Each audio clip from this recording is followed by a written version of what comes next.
जय माता दी मित्रों, हमारे YouTube चैनल में आपका हार्दिक स्वागत है। मित्रों, आज मैं आपको एक यक्षिणी की साधना बताऊंगा। और सबसे पहले तो मैं ये आपको बता दूं कि यक्षिणी होती कौन है, ये क्या कर सकती हैं और इनकी सिद्धि करने से हमें क्या क्या प्राप्त हो सकता है। देखिए मित्रों, जो यक्षिणी होती है ये बहुत ही शक्तिशाली देवी होती हैं, ठीक है। और ये देव श्रेणी में आती हैं, देवताओं की श्रेणी में ये आती हैं और इनको देवियों का दर्जा प्राप्त है, ठीक है। जिस प्रकार से आप देवियों की उपासना करते हैं, देवियों की साधना करते हैं, उसी प्रकार से इनकी भी देवी स्वरूप में ही साधनाएं, पूजा पाठ, उपासना होती है, ठीक है। और इनको आप उपदेवी की संज्ञा दे सकते हो, ठीक है।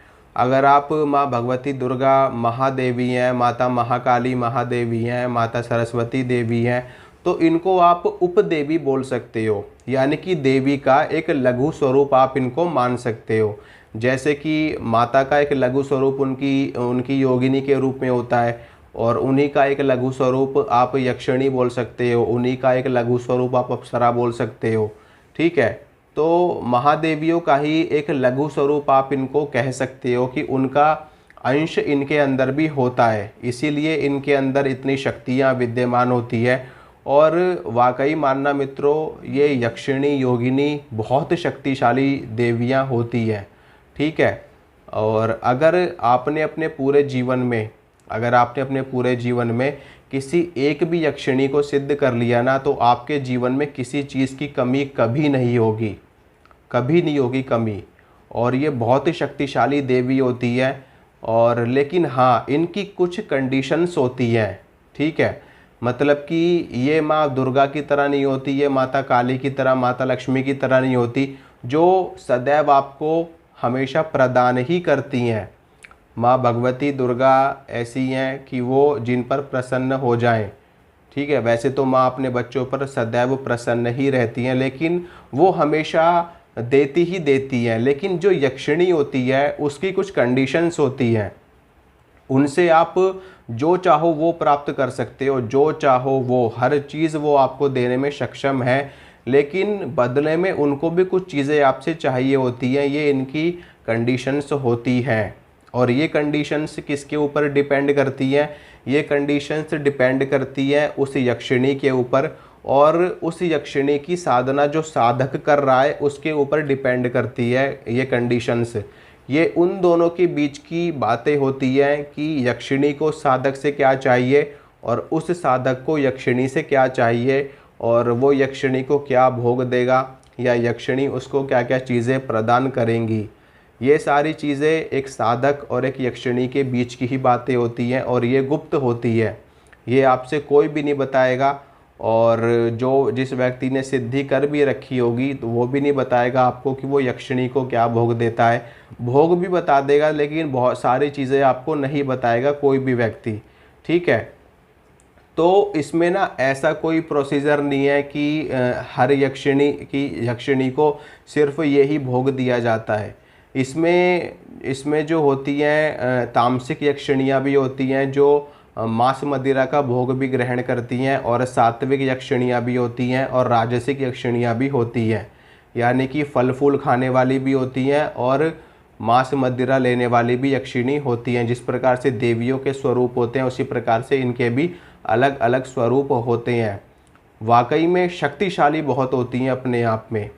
हर वनस्पति तो नहीं, लेकिन हाँ, कुछ वनस्पतियाँ ऐसी हैं जिनकी जड़ों में यक्षिणियाँ निवास करती हैं।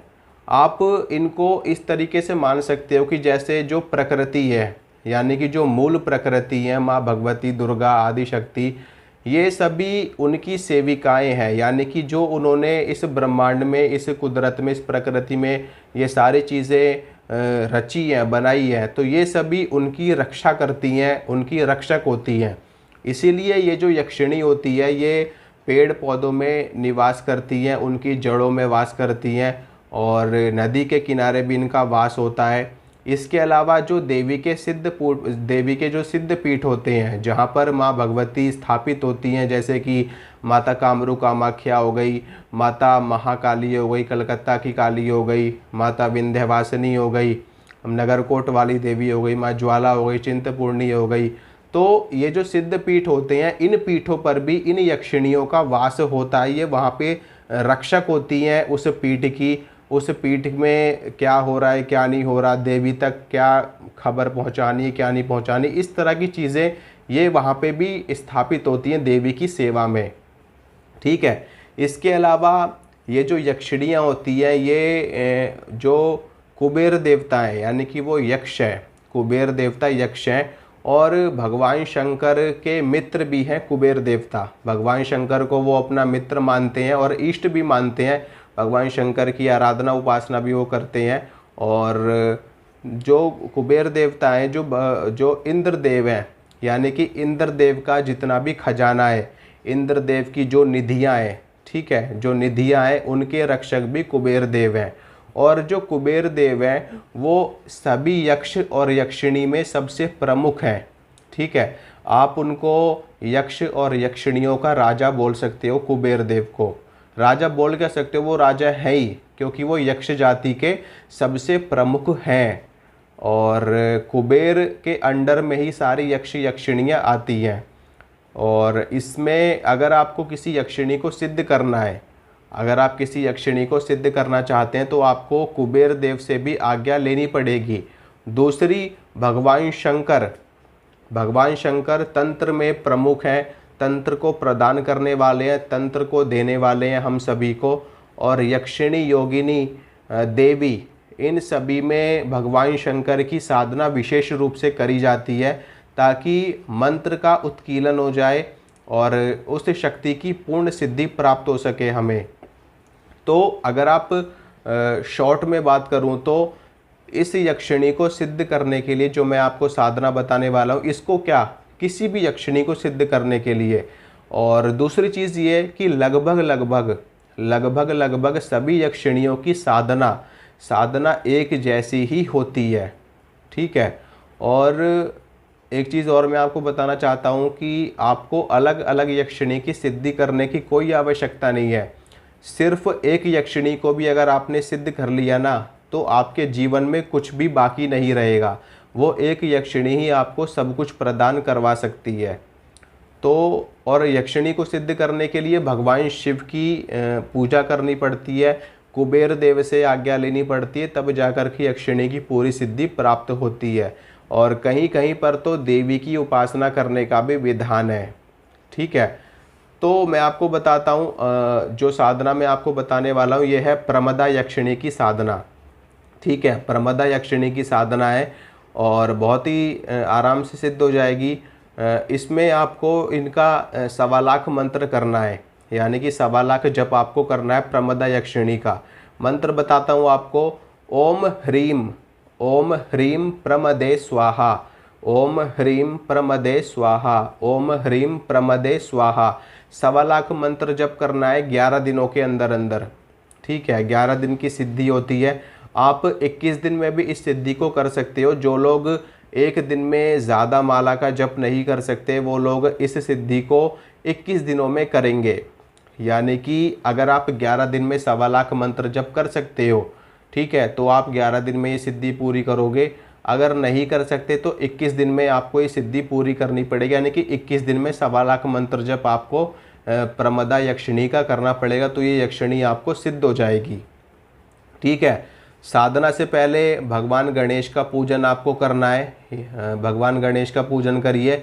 भगवान गणेश की एक माला करिए, ओम गंग गणपतये नमः या फिर ओम श्री गणेशाय नमः। इस मंत्र से एक माला भगवान शिव की करनी है, ओम नमः शिवाय की एक माला करनी है, और कुबेर देव की एक माला करनी है, ओम श्री कुबेराय नमः। इस प्रकार से बोल करके ओम श्री कुबेराय नमः, ओम श्री कुबेराय नमः, या फिर कुबेर देव को वैश्रवणाय भी कहा जाता है, ओम श्री वैश्रवणाय नमः, ओम श्री वैश्रवणाय नमः, ओम श्री वैश्रवणाय नमः। इस प्रकार से भगवान गणेश, क्योंकि अग्र पूजा के अधिकारी हैं, भगवान गणेश के बिना रिद्धि सिद्धि नहीं मिलती। ठीक है। तो भगवान गणेश की करनी ही करनी है, कोई चारा है ही नहीं। तो भगवान गणेश की एक माला करनी है, भगवान शंकर की एक माला करनी है और कुबेर देव की एक माला करनी है। इन तीनों की एक एक माला करने के बाद में जो यक्षिणी का मूल मंत्र है जो मैंने आपको बताया अभी, ओम ह्रीम प्रमदे स्वाहा, इस मंत्र की माला आपको चालू कर देनी है। अब कितनी माला एक दिन में करनी है इसकी गिनती आप लोग खुद करो, इसका हिसाब आप लोग खुद लगाओ, इतने पढ़े लिखे तो आप लोग हो ही, ठीक है। किसी को 11 दिन में करनी है, किसी को 21 दिन में करनी है, तो अपने हिसाब से माला डिवाइड कर लो कि हमें एक दिन में कितनी माला निकालनी है। और भोग क्या दोगे यक्षिणी को वो मैं आपको बताता हूँ। भोग आपको सात्विक ही देना है, ठीक है। तामसिक भोग आपको नहीं देना, तामसिक दोगे तो यक्षिणी तामसिक ले लेगी, अगर सात्विक दोगे तो सात्विक भोग ले लेगी। शक्तियों का क्या होता है कि शक्तियों को आप जैसे पूजने लगते हो ना, तो शक्ति उसी को स्वीकार करने लगती है, चाहे वो यक्षिणी हो, चाहे वो योगिनी हो, चाहे वो देवी हो, चाहे वो देव हो, चाहे वो देवता हो, कोई भी चीज़ हो। अगर आपको प्रमदा यक्षिणी सिद्ध करनी है और तो सात्विक भोग देना, और ये जो भोग आप दोगे तो ये इसी पे चल पड़ेगी, इसी को ही स्वीकार करने लगेगी। अगर कोई और भोग ये आपसे मांगती भी है प्रत्यक्ष होने के बाद में, सिद्ध होने के बाद में, तो अगर आप दे सकते हो तो आप हाँ भर सकते हो, अगर आप नहीं दे सकते तो हाँ मत भरना बिल्कुल भी। अगर आपने हाँ भर दी और भोग नहीं दिया तो फिर ये आपको परेशान करना शुरू कर देगी, ठीक है। इसलिए उसी चीज़ की हाँ भरना जो आप कर सकते हो। इसके अलावा और चीज़ें मैं आपको बताता हूँ यक्षिणी के बारे में कि ये यक्षिणी धन धान्य देने में पूर्ण रूप से सक्षम होती है। यक्षिणी का मुख्य कार्य ही होता है धन प्रदान करना। इसके अलावा जो यक्षिणी होती है ना, जो ज़मीन के अंदर गड़ा हुआ खजाना होता है उसकी जानकारी भी यक्षिणी देती है। आपने देखा होगा कि कुछ लोग ऐसे होते हैं, कुछ तांत्रिक ऐसे होते हैं जो ज़मीन के अंदर गड़े हुए धन की जानकारी दे देते हैं, तो वो कार्य ये यक्षिणी के द्वारा ही किया जाता है। यक्षिणी जो होती है, जितना भी ज़मीन के अंदर खजाना होता है गड़ा हुआ, उसकी जानकारी यक्षिणी ही देती है। तो ये यक्षिणी आपको देगी, धन भी ला करके देगी, सारी चीज़ आपको सिखाएगी, सारी चीज़ आपको करवाएगी। मतलब कि कोई भी कार्य आप करोगे और इससे अगर पूछोगे तो ये आपको उस कार्य में सहायता प्रदान करेगी और आपका वो कार्य सिद्ध करवा देगी। लेकिन इसकी कुछ कंडीशंस होंगी, वो कंडीशंस कौन बताएगा? वो कंडीशंस मैं नहीं बता सकता आपको, और ना ही कोई और भगत बता सकता, ना ही कोई और तांत्रिक बता सकता है। वो कंडीशंस सिर्फ और सिर्फ ये यक्षिणी जब आपके सामने प्रत्यक्ष होगी तो ये खुद बताएगी कि इसको आपसे क्या चाहिए और ये आपको क्या देगी और बदले में आप इसको क्या दोगे, ठीक है। तो ये सारी जिम्मेदारी आपकी और उस यक्षिणी की है। और साधना बिल्कुल यही है जो मैंने आपको बताया है। 1.25 लाख मंत्र करने हैं और सात्विक भोग देना। भोग में क्या दोगे? आप 7 प्रकार की मिठाई दे सकते हो, 5 प्रकार की मिठाई दे सकते हो, पंचमेवे का भोग दे सकते हो, मीठा पान दे सकते हो यक्षिणी को। तो रोज़ अलग अलग भोग प्रसाद आप लोग चढ़ाना, ठीक है। जैसे कि आज मिठाई चढ़ा दी, कल खीर चढ़ा दी, परसों पंचमेवा चढ़ा दिया, उससे अगले दिन शहद का भोग लगा दिया, उससे अगले दिन मीठा पान चढ़ा दिया, उससे अगले दिन लड्डू चढ़ा दिए। तो अलग अलग भोग आपको रोज़ देना है, ठीक है। तो आपकी ये यक्षिणी सिद्ध होने लगेगी, सिद्ध हो जाएगी पूरी। और इसमें हवन करने की आवश्यकता नहीं है आपको। अगर फिर भी आप करना चाहो तो आप कर सकते हो, नहीं तो आप सिर्फ और सिर्फ 1.25 लाख जप करिए। और ये गणेश जी की, शिव जी की, कुबेर की एक एक माला आपको करनी है, ठीक है मित्रों। तो अभी के लिए बस इतना ही, चलता हूँ, मिलूँगा आपसे अगली वीडियो में। वीडियो काफ़ी लंबी हो रही है और अभी बहुत सारी चीज़ें करनी है, तो चलता हूँ, मिलूँगा आपसे अगली वीडियो में। तब तक के लिए जय माता रानी की।